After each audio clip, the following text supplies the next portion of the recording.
Hello everyone, my name is Wietse Kouwboer and welcome to my channel. And in today's video, episode 6 of my road to 100,000. If this is the first time you see me or my road to 100,000, you can check out the previous episodes in my playlist. In this series, I show you guys my investment portfolio where I invest 1,250 euros per month. And I try to divide it between growth stocks and dividend stocks, and also between stocks and ETFs. Personally, I use the brokers DEGIRO and BUX Zero, and if you want to invest in those just like me, there's a link in the description, and if you use that, we will both get a nice welcome bonus. It's been 3 months since I started this journey, and I really wanted to make a video about my progress so far. Also, I decided to put my BUX X portfolio into the mix. This is because on BUX X, you can buy fractional shares. Instead of buying a full share, like you can do with BUX Zero or DEGIRO, you can buy a fraction of a share. So for example, 0.2 of a share. And this can be really handy if you want to buy stocks with a high stock price. For example, Amazon is about $3,000 per share. Instead of investing $3,000 to be invested in Amazon, I can pay $300 and I will get a fraction of the share, 0.1 of an Amazon share. That way I don't have to invest so much money, but I still can invest in companies with a high stock price. So far I invested 1,300 euros in BUX X, so it basically comes down to 1 month of investing. And another reason I really wanted to do this is because it will give me a nice overview in all the different stocks and ETFs that I'm invested in,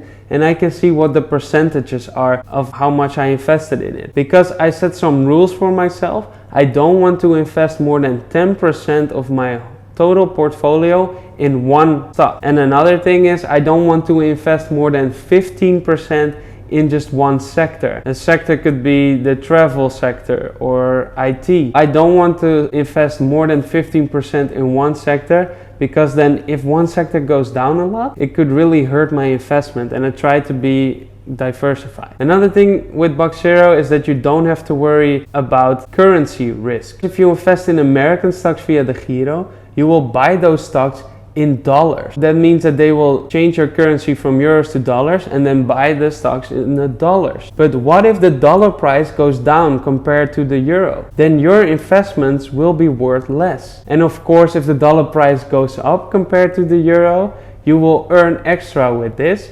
But it's just another thing you have to factor in when you are investing. With BUX Zero, this is not the case. Because you buy fractional shares, you buy just an amount in euros. So let's say I want to invest 300 euros in Amazon. I pay 300 euros and I will get a certain amount of a fraction of a share, and it just tracks the price that I bought it for. So let's say the stock price was $3,000 per share and I invest 300 euros. That basically comes down to 10% of that share. And when the price goes up, let's say 10% to $3,300, my investment will be worth 330 euros. So I don't have to worry if the dollar is going down or up compared to the euro. I will not go into detail about all the stocks that I have at BUX X, but I will just quickly share my screen to show you guys what stocks I invested in. It's like BUX Zero. There's no desktop version of BUX X. You can only download it as an application on your phone. And instead of showing you my accounts on the different brokers, I made an Excel sheet where I have an overview of all the stocks and ETFs that I'm invested in, and I will also share that with you guys. Like I said, I'm gonna show my BUX X stocks right now. This is the app. As you can see, this is the home screen. They always have some articles that you can read about stock news, and you also see what people are trading as of late. So I will just quickly show the functionalities of the app. Here you have the search thing. You see different markets. They also have a tab for your favorites. You can put indices, European stocks, American stocks,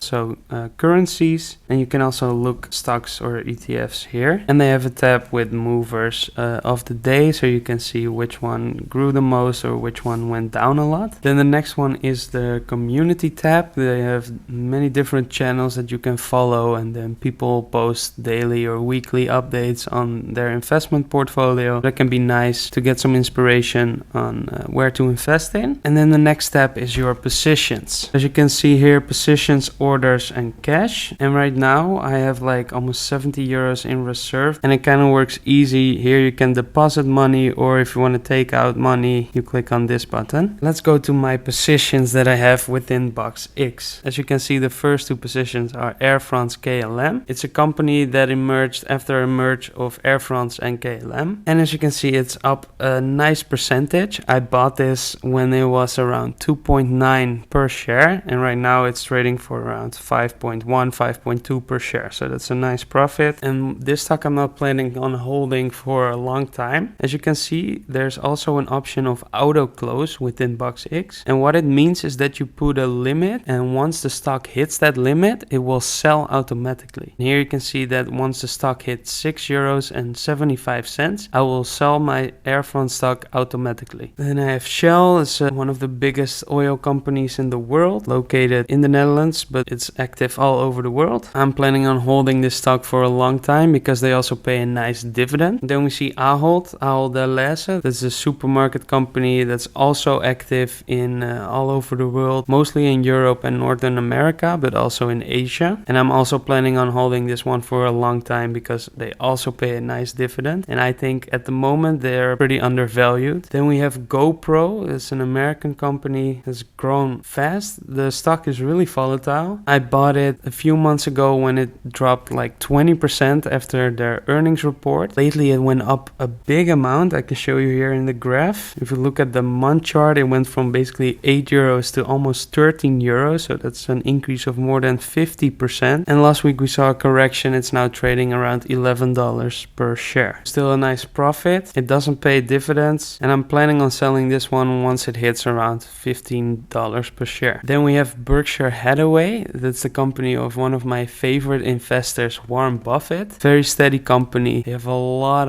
of assets. Relatively safe buy if you ask me. Nothing crazy. They won't grow super fast. And Berkshire Hathaway is an investment company, so they buy other companies, and they're one of the largest stockholders in Apple, Coca-Cola, and many other companies. Then we have Beyond Meat. I also have this one in my DEGIRO account. And the last one is Alibaba. That's the biggest e-commerce company of China. It's a competitor of Amazon. They grow really fast. There's still a lot of potential to keep growing, but there's also some risk involved in this one, because one of those risks is that you never can really trust the Chinese earning reports. They could be much different than what they report they are. The Chinese government is not really disclosing all the information publicly like you see with European or Northern American stocks. But nevertheless, I think it's a nice company. Like I said, they grow really fast. They still have a lot of potential, and I'm planning on holding this one for a while as well. Those are my stocks that I hold in BUX, and now I will show my Excel sheet where I have an overview of all the stocks and ETFs that I'm investing in right now. Here you see the Excel sheet that I made. I will also share this one in the description so you guys can use it yourselves if you want that. Basically gives you a nice overview of how your stocks are doing, where you made profit, where you made losses, in what kind of sectors you are invested, and also it shows you how much you are invested in dividend stocks compared to growth stocks, and how much you are invested in stocks compared to ETFs. Like I mentioned earlier, my goal is to invest around 50-50 with dividend stocks and growth stocks, and I want to invest 80% in stocks and 20% in ETFs. And as you can see right here, I'm not doing very well with that goal because dividend stocks is only 32% and growth stocks 68%. And if you look at stocks versus ETFs, it's 91.5% stocks and 8.5% ETFs. Because I made this overview, it really gives me good insights in where I'm investing in. It's one thing to say that you want to invest 50% in growth stocks, 50% in dividend stocks, but it's the second one to actually do it. And also, if one stock grows really fast, it becomes more valuable, and therefore it will take a bigger part of your portfolio. So it's really good to make an overview so you see it all at once. And another thing is, I want to invest not more than 15% of my portfolio in one sector. And I made here on this side an overview of all the sectors I'm currently investing in or want to invest in. As you can see, there are two sectors that I'm currently investing in that are over that threshold. So I really need to slow down in investing in consumer staples and in the travel sectors. And for the ones who don't know what consumer staples is, it's when you invest in something like a supermarket or, for example, Unilever. They have a lot of food type of products. And before I made this overview, I thought to myself I really wanted to add on my positions of Ahold and of Unilever next month. But when I made this overview and I saw how big these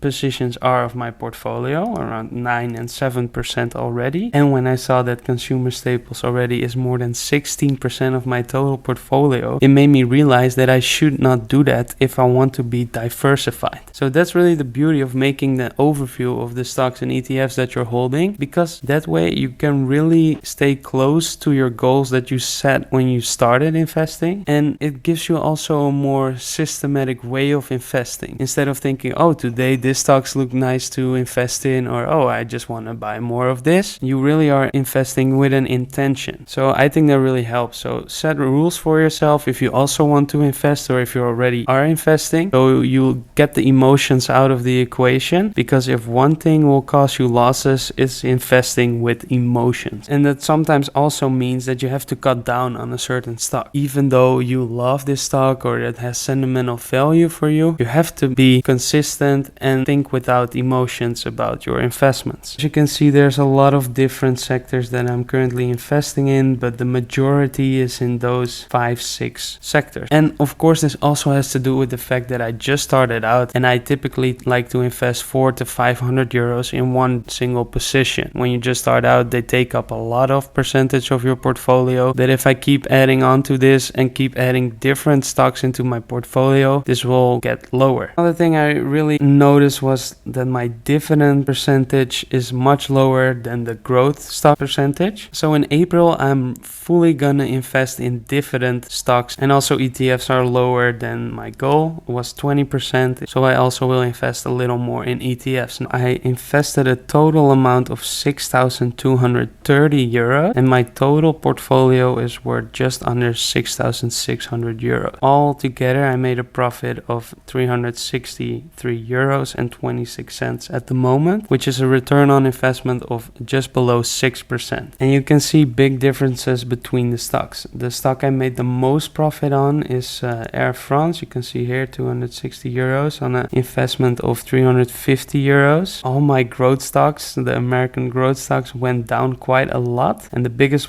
one was Beyond Meat. It went down more than 17%, and also NEO went down 15% compared to what I bought it for. But those companies are more risky. They're growth stocks and they have been growing a lot lately. So yeah, it's possible that this happens and maybe it will go down even more. But for me, that's okay, because I really hold these companies for the long term, meaning at least 10 years. And throughout the years, I will keep buying these stocks. Sometimes I will buy when the price is high, sometimes when it's low, but over time I will get a pretty decent price for these stocks. And another thing that you might notice is that right here I made a loss of almost 12%, but if you look at the euro amount, it's only 10%. How is this possible? Like I explained earlier, I buy American stocks in dollars. I change my euros to dollars and then I buy these shares. Because of the dollar is getting more valuable compared to the euro, I lowered my losses with this. I also wanted to go over two stocks in particular, because there have been some updates. The first one is ABN Amro. It's a Dutch bank, and they are announced to be removed out of the AEX. That is the ETF that's following the 25 biggest Dutch companies. And why they are removed is because the company that is managing the AEX makes their calculations every certain amount of time, and they calculated that ABN is no longer one of the 25 biggest companies if you look at the market value. And one of the things that is not working in favor for ABN is that more than half of the shares are held by the Dutch government. And because these stocks are in the hands of the Dutch government, these stocks are not taken into account when calculating the market value of ABN Amro, because these stocks are not freely traded at the moment. If that was the case, then ABN Amro would be for sure in the list of the 25 most valuable companies in the Netherlands, but because of this, they're not. And when this was announced, you saw that the stock dropped dropped like 5% in a few days, but it really has no effect on the business of ABN Amro. It's more like a symbolic thing to be in the list of the 25 most valuable companies in the Netherlands. Last week and the week before that, it kind of recovered, and right now it's trading around 10 euros and 37 cents, and I'm up almost 25% on this stock. And one thing I didn't go over yet is that I also put the dividends per share, the dividends per year, and the dividend yield in this Excel sheet. And this is based on the expected dividends that these companies are gonna pay out this year. And ABN AMRO is expected to pay 50 cents per share in dividend this year. And for me, that will come down to 30 euros per year because I own 60 shares of ABN AMRO right now. That comes down to a dividend yield of almost 5%, which is very nice. And that's also one of the reasons why I want to hold ABN AMRO for a long time, because ABN AMRO put out statements that they want to pay out 50% of their net profits each year to their shareholders. If they can keep this up and make a nice profit, I would like to be a shareholder of ABN for a long time. And here you can see, as of right now, my yearly dividend income is just above 80 euros. That's of course very low, but I'm just starting out with investing, and ultimately it's my goal to get this number to 24,000 euros. And another stock I really wanted to go over is NIO. NIO is like the Chinese version of Tesla. They make electric vehicles, are located in China, are also backed by the Chinese government. But lately the stock has been going down quite a bit. It was trading for $55 per share, and right now it's trading for $37.68. So that's quite a drop, and it went down even more this week because they announced that they expect lower growth because of a shortage of chips. And in electric vehicles they use a lot of chips, and this is becoming a problem for a lot of electronic companies like Samsung, Tesla, and also NIO. And this could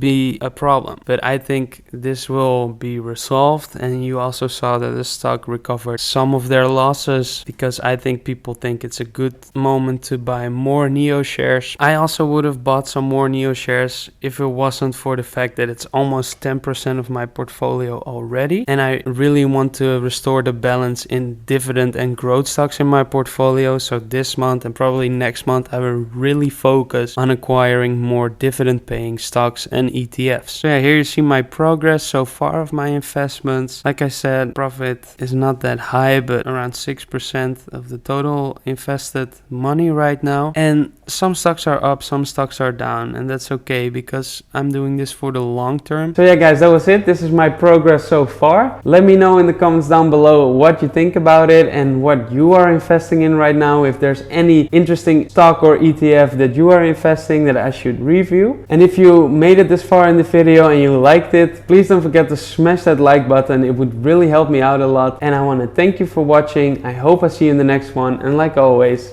have a great day.